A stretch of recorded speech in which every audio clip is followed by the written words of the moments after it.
हरे Krishna everyone. इस video में अपन continue करेंगे क्लास 10 साइंस एनसीईआरटी का chapter number 7 how do organisms reproduce, और लेक्चर नंबर 2 रहेगा आज का अपना। इससे लास्ट लेक्चर में अपन ने काफ़ी सारी बातें करी थी कि रिप्रोडक्शन होता क्या है, उसके मोड्स क्या क्या होते हैं, ठीक है, जिसमें अपन ने पढ़ा था असेक्सुअल रिप्रोडक्शन क्या होता है और सेक्सुअल रिप्रोडक्शन क्या होता है।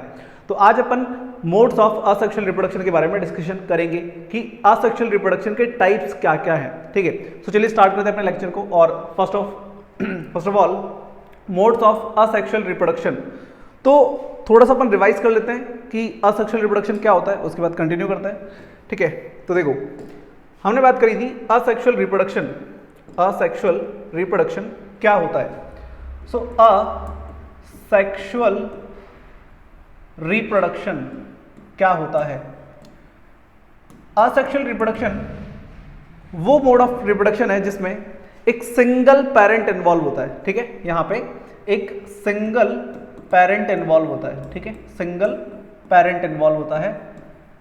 दूसरी बात, फिर हमने बोला था कि यहां पे नो गैमीट फॉर्मेशन, यहां पे कोई गैमीट्स नहीं बनते हैं, नो गैमीट फॉर्मेशन, कोई गैमीट्स यहां नहीं बनेंगे, ठीक है। जैसे अपन सेक्सुअल में बोलते हैं ना, male gamete, female gamete, sperm, ओवा, वो सब यहां नहीं बनता है, ठीक है। और अगर गैमीट नहीं बन रहे सो जाइगोट भी नहीं बनेगा, so no zygote formation, no zygote formation, zygote भी यहां पे नहीं बनता है। और लास्ट, अगर पेरेंट एक है, सिंगल पेरेंट है, तो उससे जो नया ऑफस्प्रिंग आएगा, मतलब जो न्यू बॉर्न आएगा, उसकी अंदर डिफरेंस नहीं होगा कुछ, है ना, वो एग्जैक्ट कॉपी होगा, ठीक है। तो यहाँ पे नो वेरिएशन, कोई वेरिएशन नहीं होगा न्यू वन में, ठीक है, यहाँ कोई वेरिएशन नहीं होगा। मतलब जो न्यू बॉर्न होगा, मतलब जो न्यू ऑफ स्प्रिंग होगा, न्यू ऑफ स्प्रिंग होगा, वो क्या होगा, क्लोन होगा। क्लोन मतलब एग्जैक्ट कॉपी होगा, ठीक है। फोन में आपने क्लोन वर्ड देखा होगा, ठीक है, जब आप एक ऐप का क्लोन बनाते हो तो वो सेम टू सेम ऐप का एक आइकन आपको दिख जाता है, ठीक है। सो अपने पास यहाँ पे जो न्यू ऑफ स्प्रिंग होता है वो क्लोन होता है, मतलब एग्जैक्ट कॉपी होता है। कोई वेरिएशन यहाँ पे देखने को आपको नहीं मिलेगा। वेरिएशन तब मिलेगा ना जब डबल पेरेंट हो गया, यहाँ तो सिंगल पेरेंट है तो सारी प्रॉपर्टीज उसकी जाने वाली है, तो यहाँ पे कुछ डिफरेंस देखने को नहीं मिलता है, ठीक है। नाउ अब हम बात करते हैं मोड्स ऑफ असेक्सुअल रिप्रोडक्शन।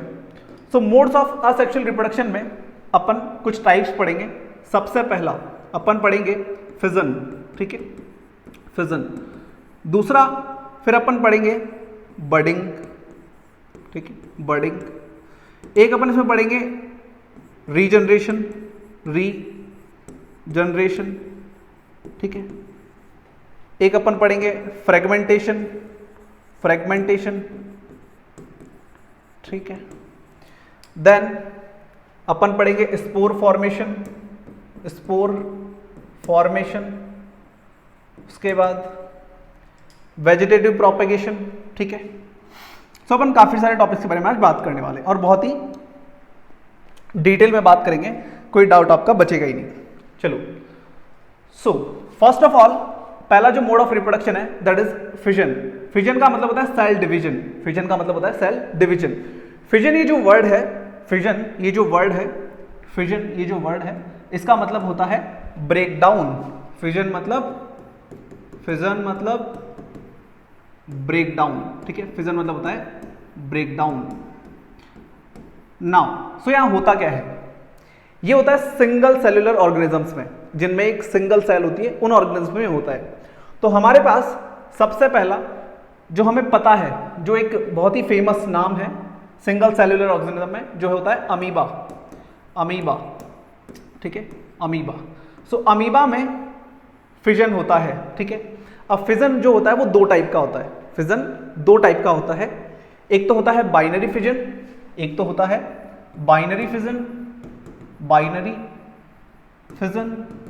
और एक होता है मल्टीपल फिजन, ठीक है। नाउ जो अमीबा होता है इसमें होता है बाइनरी फिजन। सबसे पहले हम इसकी बात करेंगे, बाइनरी फिजन। अब बाइनरी फिजन का मतलब क्या है, बाई मतलब होता है टू, बाई मतलब टू। तो यहां पर टू न्यू डॉटर सेल बनेगी, ठीक है, टू न्यू डॉटर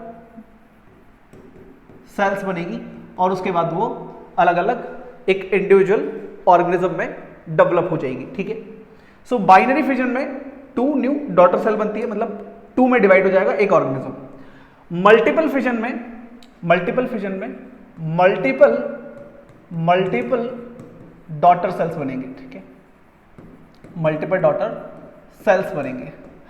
अब ये कौन से ऑर्गेनिज्म में होता है? तो हमने सबसे पहले बोला जो बाइनरी फिजन है वो होता है अमीबा में। किस में होता है? अमीबा में होता है। तो जब अपना बाइनरी फिजन अमीबा में हो रहा है तो वो कैसे हो रहा है इसके बारे में अपन बात करते हैं। तो आपने पढ़ा होगा कि अमीबा का कोई फिक्स शेप नहीं होता है, अमीबा का कोई फिक्स शेप नहीं होता है, ठीक है। अभी हम पढ़ रहे हैं बाइनरी फिजन के बारे में।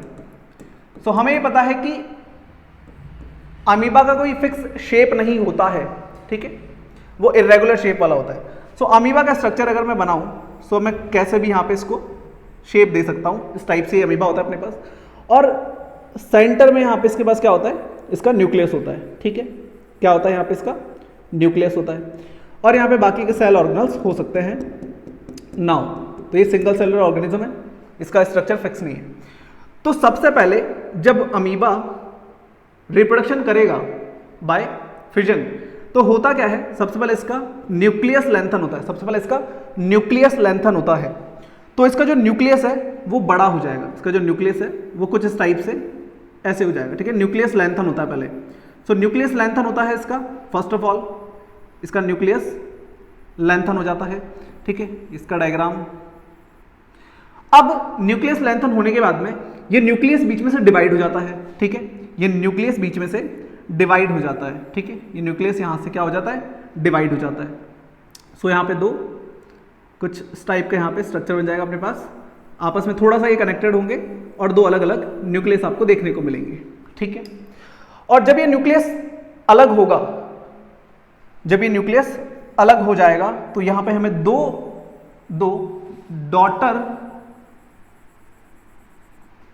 डॉटर अमीबा देखने को मिलेंगे, ठीक है। 2 डॉटर अमीबा देखने को मिलेंगे। सो ये क्या है अपना? ये पेरेंट है, ठीक है। ये पेरेंट सेल है, ये पेरेंट सेल है, और ये क्या है अपने? ये डॉटर सेल है, ये डॉटर सेल है।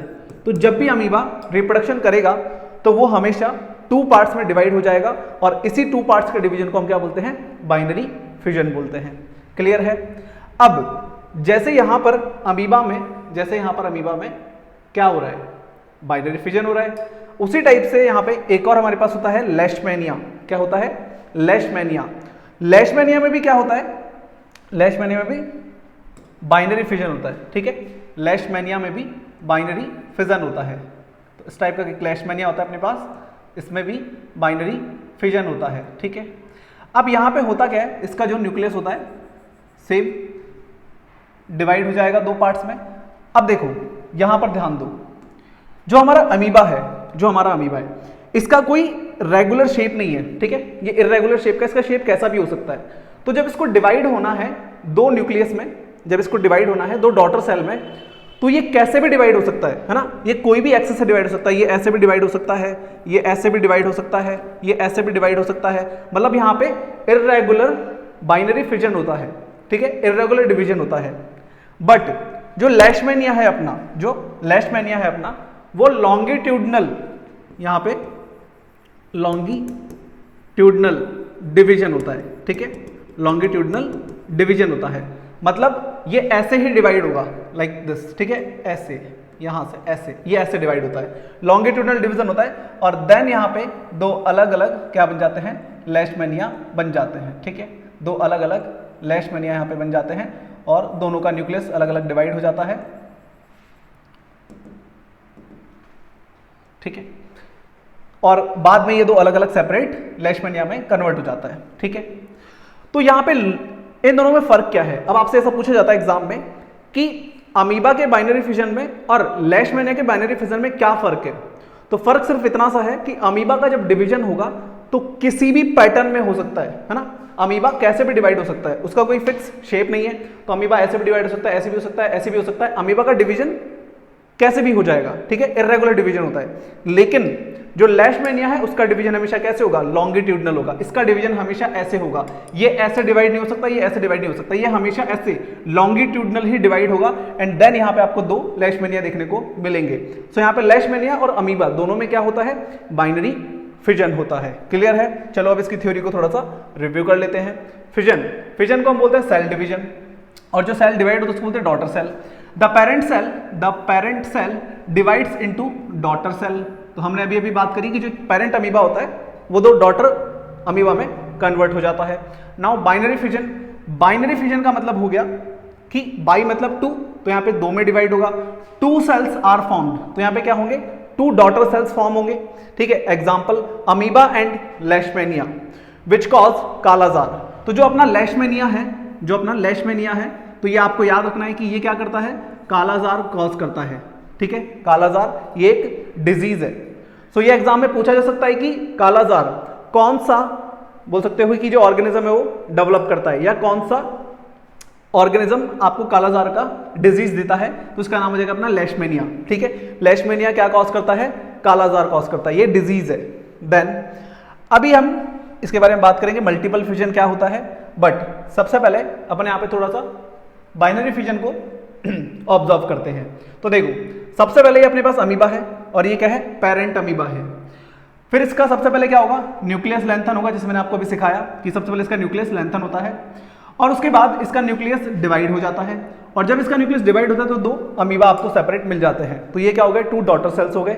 ठीक है, नाउ सो सबसे पहले पेरेंट सेल होता है अमीबा का, उसके बाद न्यूक्लियस लेंथन होता है इसका, फिर न्यूक्लियस डिवाइड हो जाता है into two parts, then cytoplasm divide हो जाता है। ठीक है, न्यूक्लियस की चारों तरफ क्या होता है, साइटोप्लाज्म होता है। ठीक है, तो दोनों का साइटोप्लाज्म डिवाइड हो जाता है, और बस अपने पास क्या बन जाता है, दो डॉटर न्यूक्लियाई बन जाते हैं, या फिर दो डॉटर सेल्स बन जाते हैं, जो कि सेपरेट अमीबा में कन्वर्ट हो जाते हैं। ठीक है, सो अमीबा इस तरीके से अपने आप को क्या करता है, मल्टीप्लाई करता है, मतलब रिप्रोडक्शन करता है। फिर हमने बोला बाइनरी फिजन में एक और आता है लेशमेनिया। तो जो लेशमेनिया है, जो कि कालाजार कॉज करता है, ये क्या करेगा, इसका स्ट्रक्चर कैसा है, देखो इसका स्ट्रक्चर होता है वेब लाइक।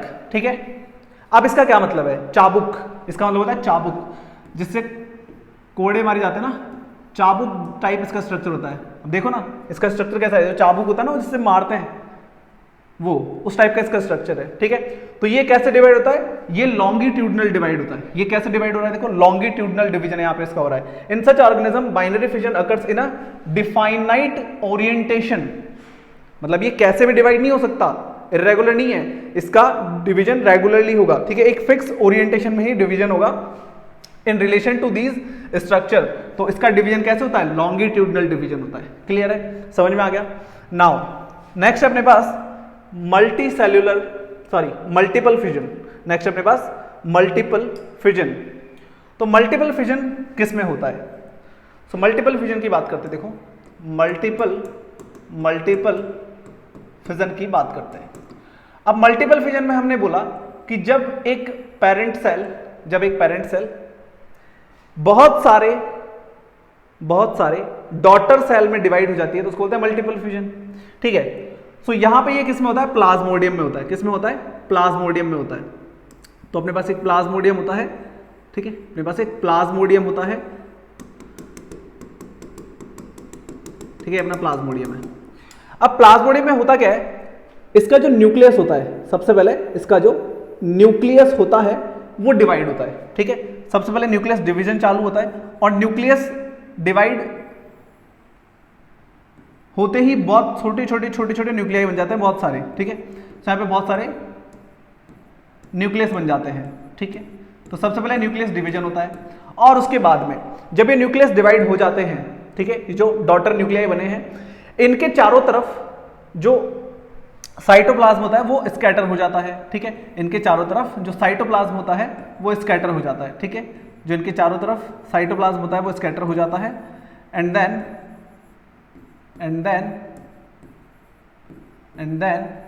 जैसे ही ये बर्स्ट होता है, तो आपको इतने सारे प्लाज्मोडियम देखने को मिलते हैं। ठीक है, इतने सारे आपको प्लाज्मोडियम देखने को मिलते हैं। ठीक है, सो ये अपन ने क्या पढ़ा, ये अपन ने पढ़ा मल्टीपल फिजन इन प्लेन एरिया। अभी जो प्लेन एरिया है ये क्या करता है, ये मलेरिया फैलाने का काम करता है। क्या काम करता है? मलेरिया फैलाने का काम करता है। एक फीमेल मॉस्किटो होता है अपना, जो प्लाज्मोडियम को कैरी करता है, और जैसे ही वो किसी इंसान को कट करता है उसकी बॉडी में प्लाज्मोडियम चला जाता है। प्लाज्मोडियम जाने के बाद अपने आप को मल्टीपल फिजन के थ्रू डिवाइड करता है और वो इंसान मलेरिया से ग्रसित हो जाता है। ठीक है, उसको बीमारी हो जाती है कौन सी? मलेरिया। सो ये क्या है? ये है मल्टीपल फिजन। सो यहाँ पे मल्टीपल डॉटर सेल्स बन रहे हैं। नाउ थ्योरी को रिव्यू करते हैं। Multiple fission, it is asexual mode of reproduction in organism. So asexual क्यों बोल रहे हैं? क्योंकि एक सिंगल पेरेंट है। Now here the nucleus of the organism divide rapidly. तो सबसे पहले इसका जो न्यूक्लियस है वो रैपिडली डिवाइड होता जाता है। ठीक है, बहुत सारे न्यूक्लियस बन जाएंगे, और न्यूक्लियस जो बनेंगे उसके बाद में क्या होगा? जो साइटोप्लाज्म है वो स्कैटर हो जाएगा सारे न्यूक्लियस के चारों तरफ। Then to form a number of equal sized daughter nuclei, and each daughter nuclei breaks away together with a small portion of cytoplasm। और जितने भी न्यूक्लियस है उनके चारों तरफ साइटोप्लाज्म स्कैटर हो जाएगा, और जैसे ही ये बर्स्ट करेगा तो क्या हो जाएगा? यहाँ पे हमें बहुत सारे क्या मिलेंगे? डॉटर सेल्स मिलेंगे, और उन्हीं को अपन क्या बोल देंगे?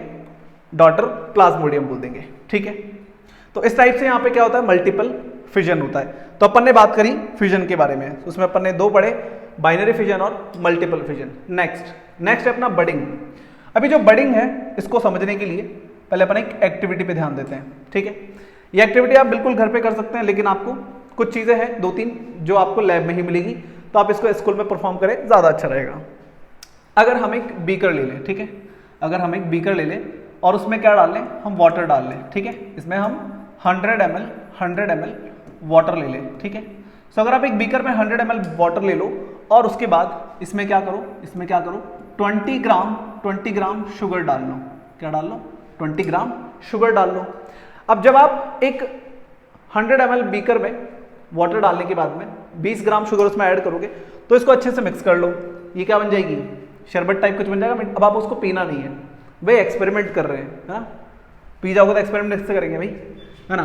तो यहां पर अब जो आपने सॉल्यूशन बनाया है, ठीक है, ये क्या बन गया? ये शुगर सॉल्यूशन बन गया। क्या बन गया? ये शुगर सॉल्यूशन बन गया। शुगर सॉल्यूशन बन गया।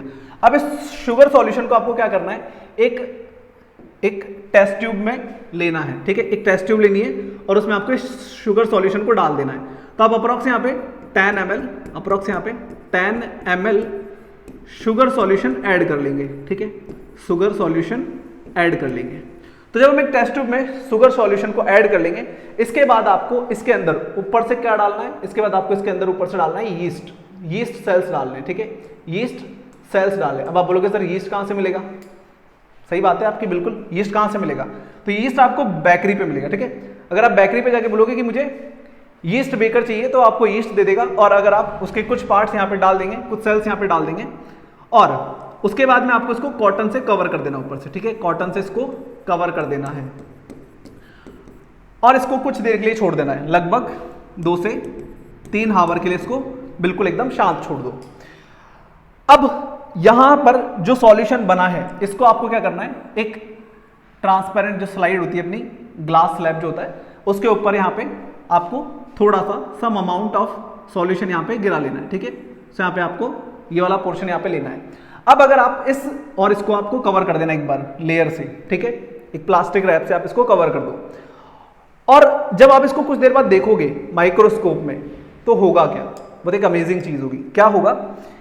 जो आपका यीस्ट है, ठीक है, जो आपका यीस्ट होगा ना, यीस्ट, उसके बॉडी पे आपको छोटे छोटे बर्ड देखने को मिलेंगे। ठीक है, ये क्या है?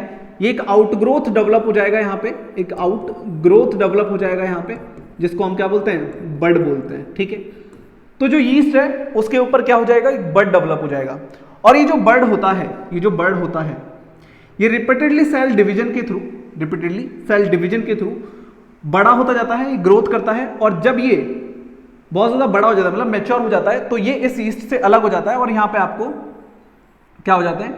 एक और यीस्ट देखने को मिलता है। तो इस टाइप से यहाँ पे बाय बडिंग ऑर्गेनिजम्स क्या करते हैं?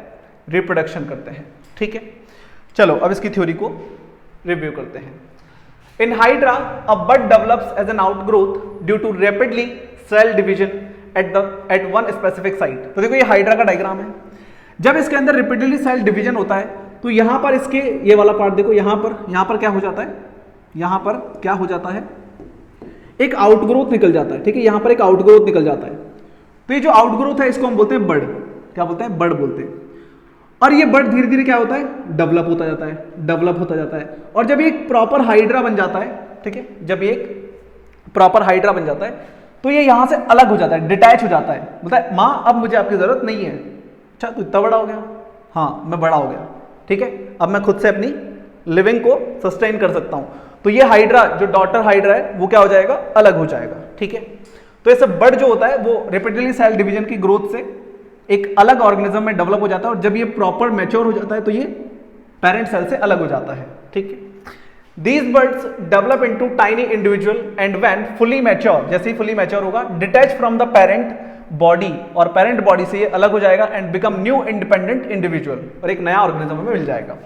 Organisms such as Hydra also use regenerative cells, तो जो हाइड्रा है वो regenerative cells का यूज करके भी क्या करते हैं, रिप्रोडक्शन करते हैं in the process of regeneration, in the process of regeneration. तो अपन रीजनरेशन पढ़ेंगे, रीजनरेशन क्या होता है इसकी बात आगे अपन करेंगे, और रीजनरेशन में अपन जो पढ़ेंगे उस चीज को आप हाइड्रा में भी अप्लाई कर सकते हो, ठीक है। हाइड्रा क्या करता है, अपने रीजनरेटिव सेल से रीजनरेशन करता है। बेसिकली रीजनरेशन रिप्रोडक्शन का तो पार्ट नहीं होता, बट क्योंकि हमें एक न्यू ऑर्गेनिज्म मिलता है तो इसलिए हम उसको इसमें स्टडी कर लेते हैं, ठीक है, बात समझ में आ रही है। सो यहाँ पे अपन ने पढ़ा बडिंग। बडिंग क्या होता है, कोई भी एक ऑर्गेनिज्म जब उसमें सेल डिवीजन होता है रिपीटेडली, तो वहां पर एक आउटग्रोथ हो जाती है किसी भी एक पोर्शन में, और जब वो आउटग्रोथ धीरे धीरे डेवलप होती है तो एक नया ऑर्गेनिज्म बनता है, और जैसे ही वो मैच्योर होता है वो पेरेंट सेल से अलग हो जाता है।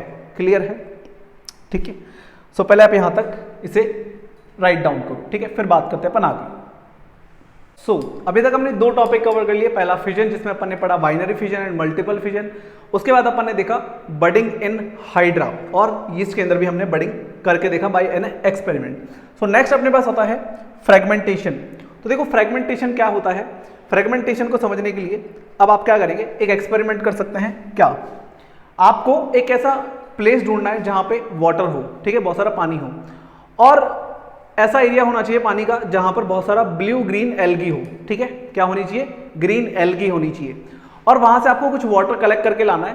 बस एक चीज याद रखिए कि उस पानी में क्या होनी चाहिए, एल्गी होनी चाहिए, ठीक है। तो अगर आप उस ब्लू ग्रीन एल्गी को, ठीक है, बाहर निकाल लेते हो, उसके एक स्लाइड बाहर निकाल लेते हो, और उसमें अगर थोड़ा सा ग्लिसरीन मिला के और एक जो ट्रांसपेरेंट अपने पास पीस ऑफ ग्लास पेपर हो सकता है, ठीक है, उसमें अगर आप उसको रख लेते हो, ठीक है, तो अगर आप उसमें एक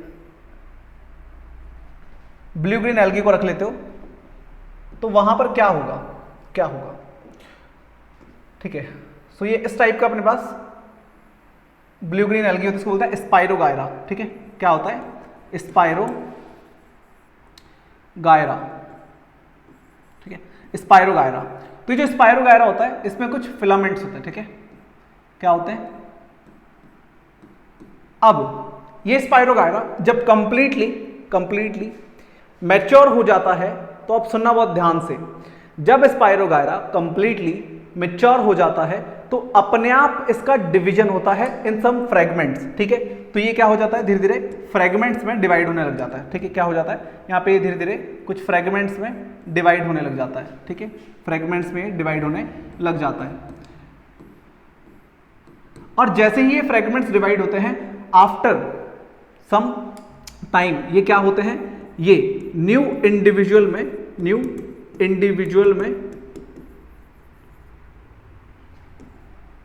में कन्वर्ट हो जाते हैं। तो इस टाइप से स्पाइरोगायरा में क्या होता है, रिप्रोडक्शन होता है। सबसे पहले आपका जो स्पाइरोगायरा होता है, जब वो फुल्ली मैच्योर हो जाता है तो वो फ्रेगमेंट्स में डिवाइड हो जाता है, और ईच फ्रेगमेंट एक न्यू इंडिविजुअल में कन्वर्ट हो जाता है। चलो अब इसकी थ्योरी को रिव्यू करते हैं। देखो fragmentation, the organisms breaks up, तो ये ब्रेकअप हो जाता है कब, जब वो मैच्योर होता है तब, ठीक है, into smaller pieces upon maturation. तो जब एक ऑर्गेनिज्म, जिसमें आपने पढ़ा एल्गी के बारे में जिसमें स्पाइरोगायरा होता है, ठीक है, तो जब वो फुली मैच्योर हो जाता है, each piece develop into new individual, ठीक है, तो जितने भी पीसेस होंगे वो मैच्योर होने पे एक नया ऑर्गेनिज्म बना लेंगे, एग्जांपल स्पाइरोगायरा। सो ये वाला एग्जांपल अपन ने अभी देखा। Similarly, green patches in ponds or in other stagnant water stagnant water क्या होता है, जहां पे पानी रुक जाता है, ठीक है, ठहरा हुआ पानी, ठीक है। These are the algae. So मैंने अभी आपको बोला था आपको ऐसा प्लेस ढूंढना है जहां पे आपको एल्गी मिले, ठीक है, जहां पे आपको एल्गी मिले। तो अगर आप उस एल्गी को लाकर एक्सपेरिमेंट करते हो तो आपको यहाँ पे से कुछ फ्रेगमेंट्स देखने को मिलेंगे और हर एक फ्रेगमेंट क्या बन जाएगा, एक नया ऑर्गेनिज्म बन जाएगा। इसको अपन बोलते हैं फ्रेगमेंटेशन। अब यहाँ पे एक सबसे इंपॉर्टेंट चीज जो है नोटिस करने वाली वो क्या है कि यहाँ पे डिवीजन कब हुआ, फ्रेगमेंट्स में डिवीजन कब हुआ, जब वो फुली मैच्योर हो गया था, ठीक है, जब वो फुली मैच्योर हो गया था तब। अब ऐसा ही आगे अपने पास एक और टॉपिक आता है जिसको बोलते हैं रीजनरेशन। अब रीजनरेशन में भी क्या हो रहा है, रीजनरेशन में भी क्या होगा, देखो ऐसे फ्रेगमेंट्स बन जाएंगे और हर फ्रेगमेंट एक नया ऑर्गेनिज्म बन जाएगा। तो क्या ये और पिछला वाला दोनों सेम नहीं हुए, नहीं सेम नहीं हुए। बात समझो, वहां पर डिवीजन कब हो रहा था, मैच्योरेशन पे। वहां पर डिवीजन कब हो रहा है, जब एक स्पायरोगायरा फुल्ली मैच्योर हो जाता है तो वो अपने आप डिवाइड होता है, अपने आप वहां पे कुछ सेगमेंट बन जाते हैं और हर एक सेगमेंट एक नया ऑर्गेनिज्म बन जाता है। लेकिन यहां पर जो अपन पढ़ेंगे ये ऑर्गेनिज्म खुद से डिवाइड नहीं हुआ है, ये खुद से डिवाइड नहीं हुआ है, ये एक्सीडेंटली डिवाइड हुआ है, ठीक है। बाय नेचर किसी भी रीजन से अगर ये डिवाइड हो जाता है तो इसका हर एक डिवीजन, जो हर एक पार्ट है, हर एक सेक्शन है, वो एक नए इंडिविजुअल में कन्वर्ट हो जाता है। इसको बोलते हैं रीजनरेशन, ठीक है, regeneration. So regeneration in one of the process in which if an organism is cut into several pieces, each of its part regrow to the original state। तो यहां क्या होता है, देखो यहां क्या होता है, बात समझो। इसे मान लो ये अपना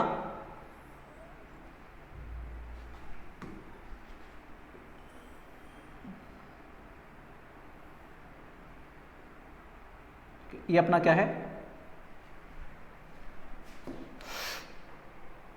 प्लेन एरिया है, ठीक है, ये अपना क्या है, प्लेन एरिया है। अब किसी रीजन से नेचर में कुछ हुआ और उसकी वजह से ये 3 पार्ट्स में डिवाइड हो गया, ठीक है, ये क्या हो गया, 3 पार्ट्स में डिवाइड हो गया, ठीक है, ये 3 पार्ट्स में डिवाइड हो गया। कुछ इस टाइप से नेचर में ये हुआ और कुछ ऐसा ये डिवाइड हो गया 3 पार्ट्स में। तो इसका जो हर एक पार्ट है वो अलग से एक इंडिविजुअल में डेवलप हो जाएगा। इसका जो ये हेड वाला पार्ट है ये अपने आप ही क्या हो जाएगा, यहाँ पे नीचे इसका पूरा पोर्शन डेवलप हो जाएगा, ठीक है, यहाँ पे अपने आप ही इसका जो ऊपर वाला पोर्शन है वो डेवलप हो जाएगा। तो यहां पर इस टाइप से आपको, ठीक है, इस टाइप से आपको यहां पे क्या मिलेगा, रीजनरेशन देखने को मिलेगा कि जब प्लेन एरिया किसी रीजन से डिवाइड हो जाता है तो हर एक पार्ट एक नया ऑर्गेनिज्म बना लेता है। इसी को अपन बोलते हैं regeneration. For example simple animals like hydra and planaria. तो अपन ने अभी हाइड्रा की बात करी थी, अभी अपन ने हाइड्रा की बात करी थी, ठीक है, देखो कहाँ गया, ये रहा, ठीक है, हाइड्रा। तो अगर ये भी अगर कट होता है, सो यही वाला पॉइंट था वो जो मैंने बोला था कि आगे आपके काम आएगा, ठीक है। सो हमने क्या बोला था, organism such as Hydra also regenerative cells for reproduction. तो हाइड्रा अगर ऐसे डिवाइड भी हो जाएगा तो भी ये एक नया ऑर्गेनिज्म बना लेगा, ठीक है। इस तरीके से तो बना ही रहा है, बाय बडिंग से तो यहाँ हो ही रहा है, लेकिन यहाँ पे रीजनरेशन से भी क्या होता है, रिप्रोडक्शन होता है, ठीक है। Now how regeneration take place, अब ये होता कैसे है, regeneration is carried out by specialised cells. तो ये कुछ स्पेशल सेल्स से होता है। These cells proliferate and make large number of cells, ठीक है। ये सेल्स कॉन्टिन्यूसली क्या होते हैं, डिवाइड होते हैं और लार्ज नंबर ऑफ सेल्स यहां पे बन जाते हैं। From this mass of cells different cells undergoes changes to become various cells type and tissues. और धीरे धीरे वो सेल्स मिलकर आपस में क्या हो जाते हैं, टिश्यू में कन्वर्ट हो जाते हैं। These changes take place in an organised sequence refer to as development, ठीक है। और जो भी सीक्वेंस आपको यहाँ पे मिलेंगे, ठीक है, जैसे ये आपको 3 सेगमेंट मिल गए, तो इसकी बॉडी में कुछ ऐसे चेंजेस हो गए कि अपने आप इसके नीचे का पोर्शन डेवलप हो जाएगा, इसके ऊपर हेड और इसके लेग्स डेवलप हो जाएंगे और इसके पूरी अपर बॉडी डेवलप हो जाएगी। इसको अपन बोलते हैं रीजनरेशन, ठीक है। क्या बोलते हैं, रीजनरेशन बोलते हैं। देन चलो नेक्स्ट देखो अपने पास स्पोर फॉर्मेशन। ये वाली चीज आपको ब्रेड पे देखने को मिल सकती है, ठीक है। अगर आप एक ब्रेड लो, उसको गीला कर लो, ठीक है, और उसके बाद उसको आप एक कूल एंड ड्राई प्लेस पे रख दो और डार्क प्लेस पे, तो कुछ टाइम के बाद में कुछ आपको उसके ऊपर कुछ देखने को मिलेगा, ठीक है, मतलब फंगस देखने को मिलेगा। जो फंगस होता है वही अपना क्या होता है, स्पोर फॉर्मेशन की वजह से होता है वहां पे। तो देखो spore formation is a method of asexual reproduction which is found in non flowering plant such as fungi. तो अपना जो फंगस लगता है वहां पे वो नॉन फ्लावरिंग प्लांट होता है, वहां पे फ्लावर नहीं आते, बट वो प्लांट का एक पार्ट है, ठीक है। एंड बैक्टीरिया, जिसको अपन क्या बोलते हैं, राइजोपस बोलते हैं। क्या बोलते हैं, राइजोपस बोलते हैं। तो ये नाम आपको याद रखना है कि ब्रेड मोल्ड पे जो फंगस लगता है उसको अपन क्या बोलते हैं, राइजोपस बोलते हैं। Then in this method of reproduction the parent plant produces 100 of tiny spores. तो देखो ये जो इसका ब्लॉब है, ठीक है, ब्लॉब, इसके अंदर बहुत सारे स्पोर्स हैं, ठीक है। ये स्पोर्स चारों तरफ से एक वॉल से कवर्ड रहते हैं, मतलब एक प्रोटेक्शन यहाँ पे होता है। और ये कब निकलता है, ये बाहर कब निकलते हैं, जब इनको एक फेवरेबल कंडीशन मिलती है, जब इनको मॉइस्चर मिल जाता है तो ये बाहर निकलते हैं, ठीक है। और बाहर निकल के ये अपने आप को फैला लेते हैं। Can grow into new plants. The thread like structure that develop on the bread are hyphae, ठीक है। सो जो ब्रेड के ऊपर थ्रेड लाइक स्ट्रक्चर आप देखोगे उसको क्या बोलते हैं, हाइफी बोलते हैं ऑफ ब्रेड मोल्ड, जिसको अपन क्या बोलते हैं, Rhizopus. Then the tiny blob on a stick. तो देखो इसको बोलते हैं ब्लॉब, ठीक है। इसके अंदर बहुत सारे क्या होते हैं, इसके अंदर बहुत सारे स्पोर्स होते हैं। Are involved in reproduction. The blob are sporangia, और इस पूरे पार्ट को अपन क्या बोलते हैं, स्पोरेंजिया बोलते हैं। विच कंटेन्स सेल्स, इसमें बहुत सारी सेल्स होती हैं और स्पोर्स होते हैं। That can eventually develop into new Rhizopus individual, और इस टाइप से ये अपने आप को मल्टीप्लाई करते हैं, ठीक है। वापस से बताऊं, चलो देखो, अगर आप एक ब्रेड ले लो, ठीक है, अगर आप एक ब्रेड ले लो, पहले इसको पानी में भिगो लो अच्छे से, उसके बाद आप इसको क्या करना है, ठीक है, इसको पानी में अच्छे से भिगोना है। इसके बाद आपको इस ब्रेड को क्या करना है, इसको आपको रखना है एक डार्क, ठीक है, एक कूल, डार्क और कूल प्लेस पे, ठीक है। अब जब आप इसको रख दोगे, ठीक है, जब आप इसको यहां पे रख दोगे डार्क कूल प्लेस पे, जब इसको रख दोगे तो कुछ टाइम के बाद आप देखोगे इसके ऊपर फंगस लग जाएगी। क्या लग जाएगी, फंगस लग जाएगी। तो उस फंगस में क्या होता है, हाइफी होता है, ठीक है। इस टाइप का यहां पे एक हाइफी वाला पोर्शन होता है, और ये जो है स्पोरेंजियल फूड, ये डेवलप होता हुआ ऊपर की तरफ क्या बनाता है, स्पोरेंजिया बनाता है। और उस स्पोरेंजिया के अंदर बहुत सारे क्या होते हैं, स्पोर्स होते हैं। और जब इस वॉल को फेवरेबल कंडीशंस मिलती है, मतलब जब मॉइस्चर मिलता है, तो ये वॉल ओपन हो जाती है, ये बर्स्ट हो जाता है, और सारे के सारे जो स्पोर्स होते हैं वो बाहर फैल जाते हैं एयर में, और उसके बाद जाके वो अदर पार्ट में अटैच हो जाते हैं, और धीरे धीरे वो पूरी फंगस ब्रेड पे फैल जाती है, ठीक है। तो ये जो अपना प्रोसेस है इसको बोलते हैं अपन स्पोर फॉर्मेशन, ठीक है। और यहाँ पे भी बहुत सारे डॉटर न्यूक्लियाई बन रहे हैं। देन नेक्स्ट आता है अपना वेजिटेटिव प्रोपेगेशन। सो वेजिटेटिव प्रोपेगेशन क्या है, चलो इस पे बात करते हैं। देखो फर्स्ट वेजिटेटिव प्रोपेगेशन क्या मतलब है इसका। जो एक प्लांट होता है अपने पास, जो एक प्लांट होता है अपने पास, उस प्लांट के दो पार्ट्स होते हैं। उस प्लांट के दो पार्ट्स होते हैं, एक होता है रिप्रोडक्टिव पार्ट, एक होता है रिप्रोडक्टिव पार्ट, ठीक है। और एक होता है अपने पास वेजिटेटिव पार्ट, ठीक है। तो अपने पास एक प्लांट के दो पार्ट्स होते हैं, एक होता है रिप्रोडक्टिव पार्ट, एक होता है वेजिटेटिव पार्ट। तो जो वेजिटेटिव पार्ट है इसमें क्या क्या आता है, वेजिटेटिव पार्ट में अपने पास आती है रूट्स, वेजिटेटिव पार्ट में अपने पास आती है रूट्स, ठीक है। फिर आ जाती है स्टेम, और फिर आ जाती है लीफ, ठीक। ये तीन आ जाते हैं वेजिटेटिव पार्ट्स में। तो जब एक प्लांट के वेजिटेटिव पार्ट्स की बात करी जाए तो समझ जाना कि वहां पे स्टेम, लीफ और रूट की बात हो रही है। तो अब वेजिटेटिव प्रोपेगेशन का क्या मतलब है, जब एक प्लांट के वेजिटेटिव पार्ट्स को यूज करके एक नया प्लांट बनाया जाता है, जब एक प्लांट के वेजिटेटिव पार्ट्स को यूज करके एक नया प्लांट बनाया जाता है तो उसे अपन बोलते हैं वेजिटेटिव प्रोपेगेशन। अभी वेजिटेटिव प्रोपेगेशन, ये जो इसको क्या बोलते हैं अपन, इससे जो एक न्यू प्लांट बनाया जाएगा उस प्रोसेस को अपन क्या बोलेंगे, वेजिटेटिव प्रोपेगेशन बोलेंगे, ठीक है, प्रोपेगेशन। और ये जो वेजिटेटिव प्रोपेगेशन होता है ये दो टाइप से हो सकता है। जो वेजिटेटिव प्रोपेगेशन होता है ये दो टाइप से हो सकता है। अब बात समझो, क्योंकि हम यहां पे वेजिटेटिव पार्ट्स का यूज कर रहे हैं इसलिए किस में आएंगे, असेक्सुअल में आएंगे। अगर मैं यहां पे रिप्रोडक्टिव पार्ट को यूज करके एक नया प्लांट बनाऊंगा तो वो सेक्सुअल रिप्रोडक्शन में आएगा, ठीक है। इसकी स्टडी अपन नेक्स्ट लेक्चर में करेंगे। अभी अपन बात करते हैं कि वेजिटेटिव प्रोपेगेशन क्या होता है। तो ये होता है दो टाइप का, ठीक है। ये होता है, एक तो होता है आर्टिफिशियल, और एक अपने पास होता है नेचुरल, तो नेचुरल का मतलब हो जाएगा जहां पे ह्यूमन एक्टिविटी इन्वॉल्व नहीं होगी, ठीक है, ह्यूमन इंटरवेंशन नहीं होगा, मतलब वहां पे हमारा कोई भी रोल नहीं होगा, अपने आप चीजें होंगी, ठीक है। और आर्टिफिशियल में क्या होता है, हम अपनी तरफ से रूट, स्टेम और लीफ का यूज करके क्या करते हैं, एक नए प्लांट को ग्रो करवाते हैं, ठीक है। अब देखो, अगर हम रूट्स का यूज करें, अगर हम रूट्स का यूज करके एक नए प्लांट को बनाते हैं, स्टेम का यूज करके एक नए प्लांट को बनाते हैं और लीफ का यूज करके एक नए प्लांट को बनाते हैं, तो उसको अपन बोलते हैं आर्टिफिशियल वेजिटेटिव प्रोपेगेशन। चलो अब इसकी थ्योरी को थोड़ा सा रिव्यू कर लेते हैं। वेजिटेटिव प्रोपेगेशन क्या होता है?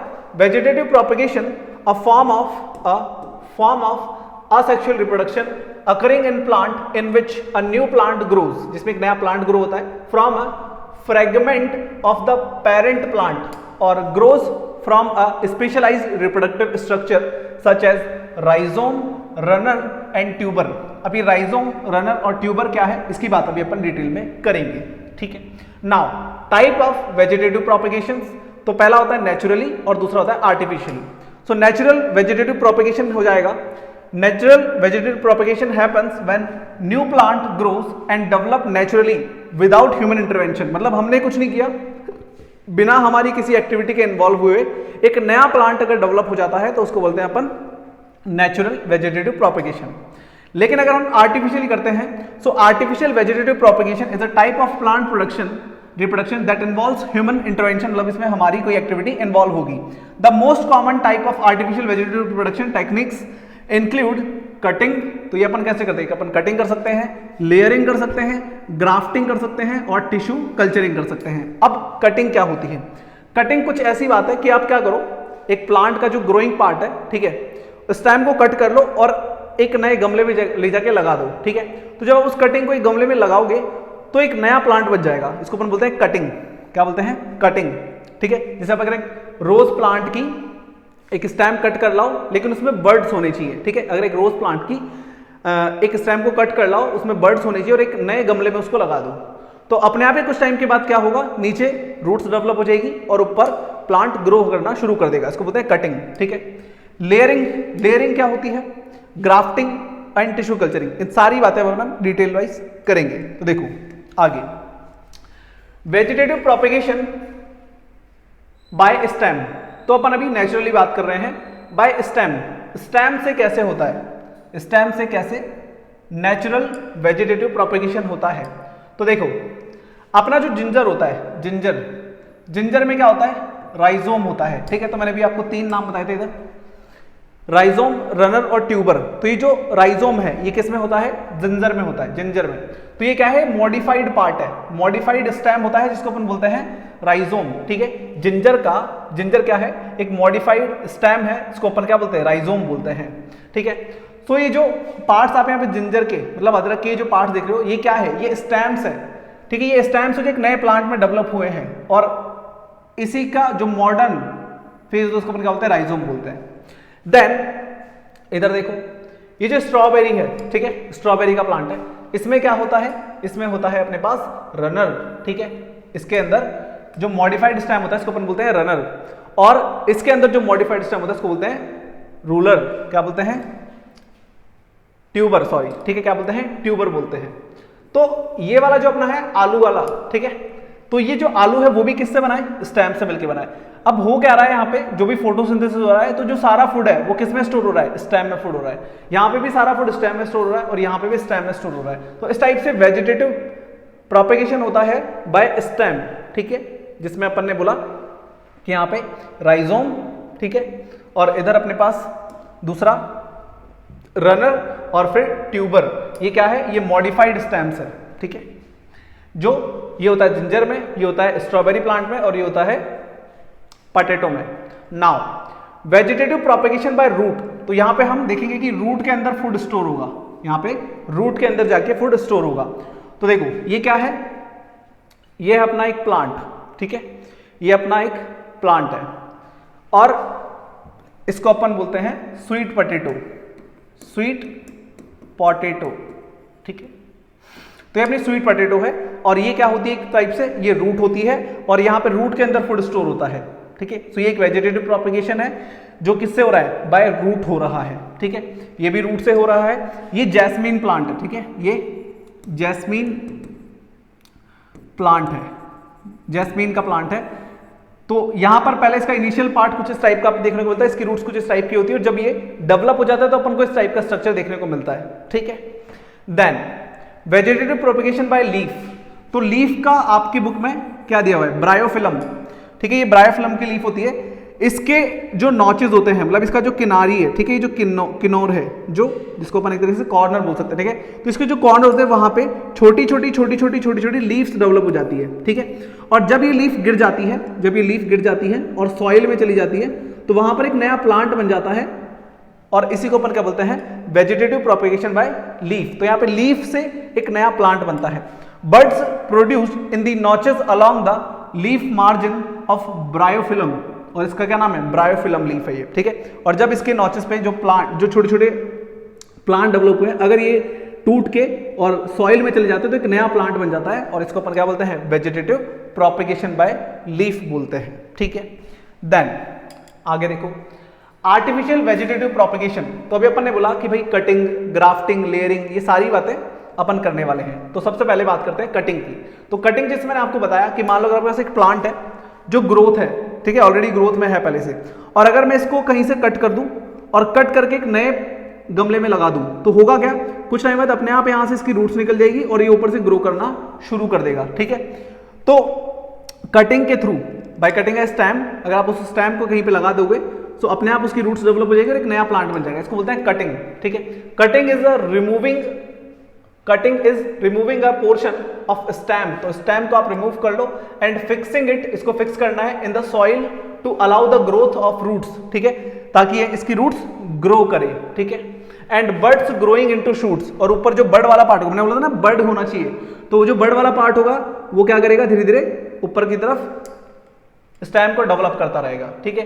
फॉर एग्जांपल ये किस किस में हो सकता है, ये रोज में हो सकता है और ये शुगर कैन में हो सकता है। तो जो शुगर कैन होता है अपना, शुगर कैन, ठीक है, जो गन्ना होता है, उसमें भी आप देखना बीच बीच में नोड्स होते हैं, ठीक है। तो अगर आप बिना नोड के अगर ये वाली चीज करोगे, उसको कट करके सॉइल में लगा दोगे तो कुछ नहीं होगा। बर्ड इंपॉर्टेंट, क्योंकि बर्ड के अंदर ही क्या होती है, रीजनरेटिव सेल्स होती है, ठीक है, या रिप्रोडक्टिव सेल्स होती है। नाउ नेक्स्ट है ग्राफ्टिंग। ग्राफ्टिंग कैसे होता है, ग्राफ्टिंग में करते क्या है, जैसे मान लो हमारे पास दो, ग्राफ्टिंग में क्या होता है, जैसे मान लो ये सॉइल है, ठीक है, अब अपने पास एक प्लांट है जिसकी रूट्स ये वाली है, ठीक है, और ऊपर ये इतना बड़ा हो रखा है, ठीक है, और ऊपर ये इतना बड़ा हो रखा है, ठीक है। मतलब इसका जो स्टेम वाला पार्ट है वो तो अच्छा डेवलप हो रखा है, लेकिन उसका जो रूट वाला पार्ट है वो अच्छे से ग्रो नहीं हो रखा। और अगर मेरे पास ऐसा ही एक और प्लांट है जिसमें रूट्स तो बहुत अच्छे से ग्रो हो रखी है, रूट्स तो बहुत अच्छे से ग्रो हो रखी है, लेकिन जो ऊपर वाला पार्ट है स्टेम वाला वो ज्यादा अच्छे से ग्रो नहीं हो रखा है, ठीक है, इस टाइप से। तो हम क्या करेंगे, इसके स्टेम को यहां से कट करेंगे, ठीक है, इसके स्टेम को यहां से कट करेंगे, इसकी तो रूट वाला पार्ट ले लेंगे और इसका स्टेम वाला पार्ट ले लेंगे, दोनों को ज्वाइन कर देंगे, ठीक है, और अपने पास क्या बन जाएगा, एक नया प्लांट बन जाएगा। उससे अपन क्या बोलेंगे, ग्राफ्टिंग। तो देखो ग्राफ्टिंग में क्या होता है, यहां पे आपको एक प्लांट का स्टेम कट करना है, उसको दूसरे प्लांट के स्टेम के साथ कनेक्ट करना है, उसको कवरिंग करनी है और उसको टाइम देना है ताकि वो धीरे धीरे कनेक्ट होके फिर ग्रो कर सके। In grafting two closely related plants, तो टू क्लोजली रिलेटेड प्लांट्स लेने हैं, ठीक है, जिनकी स्पीशीज एक दूसरे से मैच करनी चाहिए, are used to produce a new plant that has the desired combined traits of both the parent plant, ठीक है। सो यहां पे जो पेरेंट प्लांट है, मतलब ये जो प्लांट है अपना, इसके अंदर दोनों में अपना, इन दोनों में क्या होनी चाहिए, डिजायर्ड ट्रेट्स होने चाहिए। भाई अपन को मान लो शुगर कैन चाहिए, ठीक है, शुगर कैन छोड़ो, मान लो कोई और नया प्लांट चाहिए अपन को, ठीक है, जैसे मान लो मुझे मैंगो का प्लांट लगाना है, ठीक है। सो मान लो एक मैंगो का पेड़ ऐसा है जिसमें ऊपर की तरफ अच्छी ग्रोथ है लेकिन रूट्स खराब है, और दूसरी तरफ ऐसा है जिसमें रूट्स अच्छी है लेकिन ऊपर ग्रोथ नहीं हो रही। तो यहां से दोनों को कट करके अगर मैं ज्वाइन कर दूं तो जो नया वाला पार्ट होगा अपने पास वो अच्छे से ग्रो करेगा। क्यों? क्योंकि दोनों के ट्रेड्स कैसे थे, सेम थे, ठीक है। तो आपको दोनों के ऐसे प्लांट लेने हैं जिनके ट्रेड्स सेम हो ताकि आपको एक अच्छी ग्रोथ मिल सके। Then one plant is selected for its roots, तो एक हम रूट से सेलेक्ट करेंगे and this is called the stock, इसको अपन स्टॉक और रूट स्टॉक बोलते हैं। And the other plant is selected for the stems, leaves, flowers और fruits and it is called scion, इसको अपन सीजन बोलते हैं। Then the scion contains the desired genes, तो जो अपना सीजन वाला पार्ट होगा, मतलब जो जिसमें ऊपर स्टेम वाला पार्ट अच्छे से डेवलप हो रखा है, ठीक है, उसके अंदर क्या होंगे, डिजायर्ड ट्रेट्स होंगे, ठीक है, डिजायर्ड ट्रेट्स होंगे या जीन्स होंगे, to be duplicated in future production by the stock scion plant. फिर जो अपने पास नया प्लांट होगा उसमें ये जो ऊपर वाला पोर्शन था ना, इसकी प्रॉपर्टी उसमें ज्यादा होगी, बस समझ रहे हो, क्योंकि नीचे तो रूट्स तो क्या ही हेल्प करेगी, बस होगा क्या, जाइलम और फ्लोएम और बाकी के जो टिश्यूज है वो कनेक्ट हो जाएंगे। तो जो अपने पास डिजायर्ड प्लांट होगा वो कौन सा होगा, ये वाला होगा, ये ज्यादा ग्रो करेगा ना भाई, तो इसकी चीजें अपन को मिलेगी बाद में। Then the scion is attached to the stock of the second plant in this method of artificial vegetative propagation. तो देखो हमने क्या करा, हमने इसको आर्टिफिशियली करवाया, हमने इसको कट करा, ठीक है, हमने इसको कट करा, ठीक, नीचे से दूसरे के रूट को कट करा, दोनों को ज्वाइन करा, तो अपन ने ये आर्टिफिशियली करवाया है। Grafting is used in a variety of plants like roses, इसका यूज किस में करते हैं, रोजेस में करते हैं, एप्पल्स में कर सकते हो, और एवोकाडो ईटीसी, ठीक है। देन नेक्स्ट अपने पास आता है लेयरिंग, ठीक है, नेक्स्ट अपने पास आता है लेयरिंग। अब लेयरिंग में क्या होता है, बहुत सिंपल है, कुछ भी नहीं है। जैसे मान लो एक प्लांट है और ये ग्रोइंग प्लांट है, तो इसके एक स्टेम को पकड़ के आपको सॉइल में गाड़ना है, सॉइल में गाड़ दो, तो जैसे आप सॉइल में गाड़ोगे तो कुछ टाइम के बाद में नीचे से अपने आप रूट बन जाएगी और ऊपर स्टेम डेवलप हो जाएगा। तो इस टाइप से आप प्लांट के स्टेम को अगर सॉइल में गाड़ देते हो तो कुछ टाइम के बाद में वहां पे रूट्स और स्टेम डेवलप हो जाएगा, इसी को अपन लेयरिंग बोलते हैं, बस सिंपल और कुछ नहीं है। In the layering method one of the branches of a plant is pull down into the ground, ठीक है, सो एक ब्रांच को आपको पुल डाउन करना है, किसके अंदर, ग्राउंड के अंदर, and covered with the moist soil, और उसको गीली मिट्टी से आपको ढक देना है, in such a way that the tip of the branch remains above the surface, और उसका जो टिप है वो सरफेस के ऊपर रहना चाहिए। After a few days new roots start growing, कुछ दिन के बाद क्या होगा, रूट्स अपने आप ग्रो करना शुरू कर देगी नीचे की तरफ, from the part buried in the soil, ठीक है, जो पार्ट सॉइल के अंदर है वहां से रूट्स डेवलप करना शुरू कर देगी। Then this part of the branch is then separated from the parent plant, और फिर ये जो पार्ट है वो पेरेंट प्लांट से मतलब इससे अलग हो जाएगा और देन ये डेवलप करना शुरू कर देगा। Plants that can be propagated by the layering method are jasmine. अब इससे कौन कौन से प्लांट्स को आप ग्रो करवा सकते हो, जैस्मीन, लेमन, गुआवा, ठीक है, स्ट्रॉबेरी, रास्पबेरी, ईटीसी, ठीक है, तो ये सारी चीजें आप यहाँ पे लेयरिंग से कर सकते हो। सो ये तो बहुत इजी सा था। नेक्स्ट आता है अपने पास टिश्यू कल्चर। अब टिश्यू कल्चर में क्या होता है, कुछ नहीं है, देखो आपको क्या करना है, टिश्यू कल्चर में क्या होता है, जो आपके पास एक प्लांट होता है, ठीक है, जो आपके पास एक प्लांट होता है, तो प्लांट की या तो शूट, ठीक है, शूट टिप लेनी है आपको, शूट टिप से या फिर रूट टिप से, ठीक है, जो ग्रोइंग पार्ट है वहां से, तो या तो प्लांट के शूट टिप से और रूट टिप से आपको कुछ सेल्स निकालनी है, ठीक है, सेल्स को एक्सट्रैक्ट करना है, और जब वो सेल्स को आप यूज करोगे और एक आर्टिफिशियल कल्चरल मीडियम में रखोगे तो वो ग्रो करना शुरू कर देंगे। तो देखो सबसे पहले क्या करना है अपन को, इनको बोलते हैं अपन मेरिस्टेमेटिक सेल्स, ठीक है। तो सबसे पहले in tissue culture new plant are grown by removing tissue और सेपरेटिंग सेल्स। तो मैंने जैसे बताया कि आपको या तो रूट टिप या शूट टिप से जो पार्ट है, ठीक है, उसके आपको सेल्स को बाहर निकालना है from the growing tip of the plant. अब वो ग्रोइंग टिप चाहे आप शूट टिप लो चाहे रूट टिप लो। Then the cells are then placed in an artificial medium. फिर उसके बाद इनको एक आर्टिफिशियल मीडियम में रखना है, मतलब एक कल्चरल सॉल्यूशन अपन इसको एक आर्टिफिशियल मीडियम प्रोवाइड करवा रहे हैं, ठीक है, इसके अंदर इनको सेल्स को डाल के रखना है। Where they divide rapidly to form a small group of cells और कैलस। तो जहां फिर वहां पर जो डिवीजन होगा सेल्स का, ठीक है, उसको अपन क्या बोलेंगे, कैलस बोलेंगे, कैलस बोलेंगे। तो इन सेल्स को इसके अंदर डिप करके रखना है, फिर यहां पर ये रिपीटेडली डिवाइड होगी और उसको क्या बोलेंगे अपन, ग्रुप ऑफ सेल जो बनेगा उसको क्या बोलेंगे, कैलस बोलेंगे। Now the callus is transfer to another medium. फिर इसको निकाल के आपको एक अनदर मीडियम में डालना है कंटेनिंग हार्मोन्स फॉर ग्रोथ। अब हमने पढ़ा था ग्रोथ हार्मोन क्या होता है, ग्रोथ हार्मोन अपने पढ़ा था ऑक्सिन, जिब्रेलिन और साइटोकाइनिन, ठीक है। तो आप यहाँ पे दो ग्रोथ हार्मोन ऐड करेंगे, ठीक है, इसमें एक तो ऑक्सिन होगा और एक साइटोकाइनिन होगा, ठीक है। तो देखो सबसे पहले अपन ने क्या करा, जो शूट टिप या रूट टिप है वहां से सेल्स को निकाला, इसको एक कल्चरल सॉल्यूशन में डाला, ठीक है, एक मीडियम प्रोवाइड करा जहां पर सेल्स कॉन्टिन्यूसली डिवाइड होंगे। फिर जो सेल्स डिवाइड होके जो क्या बनेगा, कैलस बनेगा। इस कैलस को निकाल के हम एक नया मीडियम प्रोवाइड करेंगे। इस मीडियम में हम इनके अंदर क्या करेंगे, ग्रोथ हार्मोन्स को ऐड करेंगे।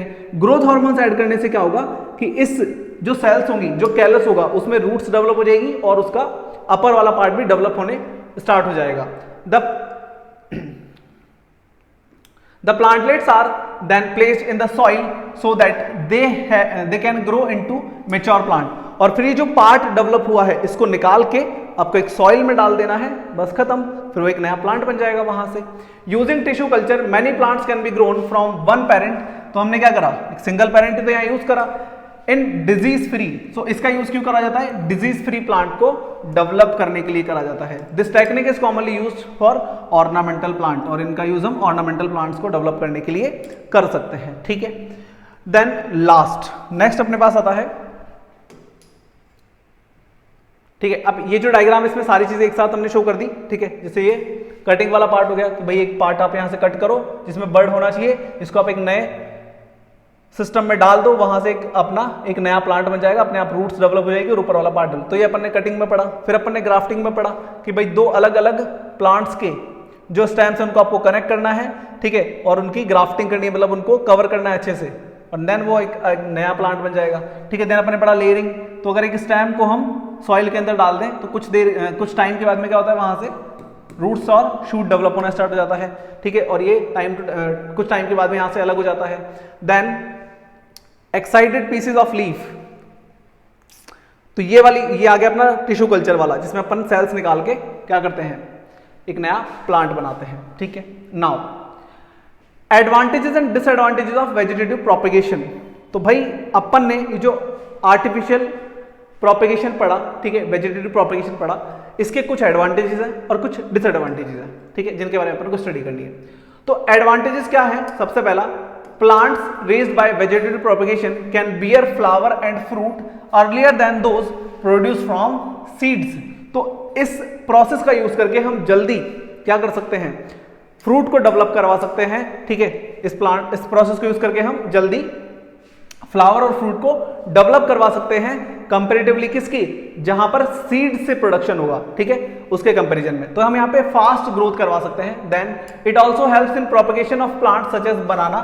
तो ये बनाना को बनाने में रोज एंड जैस्मिन जो क्या कर चुके हैं, कैपेसिटी टू प्रोड्यूस सीड्स, जो सीड्स प्रोड्यूस करने की कैपेसिटी खो चुके हैं ना प्लांट्स, उनको डेवलप करवाने में हम यहाँ पे हेल्प ले सकते हैं, क्योंकि हमने कहीं पे भी सीड्स का यूज करा नहीं करा। भाई प्लांट बेसिकली कैसे उगते हैं, सीड से उगते हैं, लेकिन बिना सीड्स के भी हम यहाँ पे प्लांट्स को उगा सकते हैं, जो हमने देखा कैसे, हम उनके वेजिटेटिव पार्ट्स को यूज कर सकते हैं, ठीक है। सो जैसे बनाना, रोज एंड जैस्मिन है, जो कि अपने सीड्स प्रोड्यूस करने की कैपेसिटी को खो चुके हैं, उनके अगर हमें प्लांट लगाने तो हम यहाँ पे इनका यूज कर सकते हैं। Then all plants produce by this method are genetically similar. अब क्योंकि हम यहाँ पे सिंगल पेरेंट यूज कर रहे हैं, तो यहाँ पर जो एक नया प्लांट होगा वो जेनेटिकली सिमिलर होगा, एकदम हूबहू होगा to the parent plant to have all its characteristics, और पेरेंट प्लांट के सारे कैरेक्टर्स उसमें होंगे। Thus desirable features of plant can be retained and expressed without any changes in future generation। तो अगर हम इसका यूज करते हैं तो जो हमें ट्रेट्स चाहिए वो सेम ट्रेट्स वाला एक नया प्लांट हम यहाँ पे डेवलप करवा सकते हैं बिना किसी वेरिएशन के, ठीक है, क्योंकि एक सिंगल पेरेंट यूज करेंगे तो वेरिएशन कहां से आएगा। नाउ डिसएडवांटेजेस क्या हो सकते हैं, तो देखो डिसएडवांटेज तो क्या है, सबसे पहला, A major disadvantage, however, of vegetative propagation is that does not allow for any degree of variation। तो पहली चीज तो यही है कि भाई क्योंकि हम यहाँ पे सिंगल पेरेंट यूज कर रहे थे, तो अगर मैं आर्टिफिशियल प्रोपेगेशन कराता हूँ, वेजिटेटिव प्रोपेगेशन कराता हूँ, या चलो मान लो नेचुरली हो जाता है, तो वेरिएशन नहीं देखने को मिलेगा क्योंकि सिंगल पेरेंट है। अगर वेरिएशन नहीं देखने को मिलेगा तो एक तरीके से ये ड्रॉबैक भी हुआ। भाई वेरिएशन जरूरी है क्योंकि हमने पढ़ा था वेरिएशन क्या करता है, सर्वाइवल में हेल्प करता है, इवोल्यूशन में हेल्प करता है, ठीक है। दूसरा, अब मान लो आपने क्या किया, इस वेजिटेटिव प्रोपेगेशन का यूज करके एक बहुत सारे प्लांट उगा लिए, ठीक है। अब उस प्लांट में, उन प्लांट्स में अगर एक भी वायरस एंटर कर गया तो सारे प्लांट मर जाएंगे। क्यों? क्योंकि सारे के सारे प्लांट सेम ही तो, उनमें वेरिएशन नहीं है। अगर वेरिएशन नहीं है तो वो रेजिस्टेंस क्रिएट नहीं कर सकते, और अगर रेजिस्टेंस क्रिएट नहीं कर पाएंगे तो सारे प्लांट खराब हो जाएंगे। देखो दूसरा डिसएडवांटेज क्या है, plants that are genetically identical, तो जेनेटिकली आइडेंटिकल है, वेरिएशन तो है नहीं उनमें। All susceptible to the same virus, और अगर उनको एक वायरस लग जाता है, ठीक है, सारे प्लांट्स को सेम वायरस लग जाता है और कोई डिजीज लग जाती है, and crop production through this method are therefore easily wiped out, वो सारे के सारे प्लांट एक ही बार में खत्म हो जाएंगे। क्यों? क्योंकि सबके अंदर आइडेंटिकल प्रॉपर्टीज है, और अगर किसी एक को भी वायरस लगा तो कोई भी ऐसा नहीं है जो उनसे लड़ पाएगा। बात समझ रहे हो भाई? हमने मान लो 10 प्लांट लगाए आर्टिफिशियल प्रोपेगेशन का यूज करके, अब वो 10 के 10 प्लांट क्या होंगे? सेम प्रॉपर्टीज वाले होंगे। अगर एक प्लांट में बीमारी लगी तो सारे प्लांट खत्म हो जाएंगे, क्योंकि किसी में भी वेरिएशन नहीं था, और अगर वेरिएशन नहीं है तो सर्वाइवल में हेल्प नहीं मिलेगी, और इवोल्यूशन तो कहीं से होगा। जब सर्वाइवल ही नहीं हो रहा तो इवोल्यूशन की तो बात ही क्या करनी, ठीक है। सो आज अपन ने डिस्कस करा असेक्सुअल मोड ऑफ रिप्रोडक्शन के बारे में, और अब आप यहाँ पे लेक्चर हो गया है कंप्लीट। सो अपन मिलते हैं आपसे नेक्स्ट लेक्चर में और बात करेंगे सेक्सुअल मोड ऑफ रिप्रोडक्शन के बारे में। तब तक के लिए bye bye, have a good day.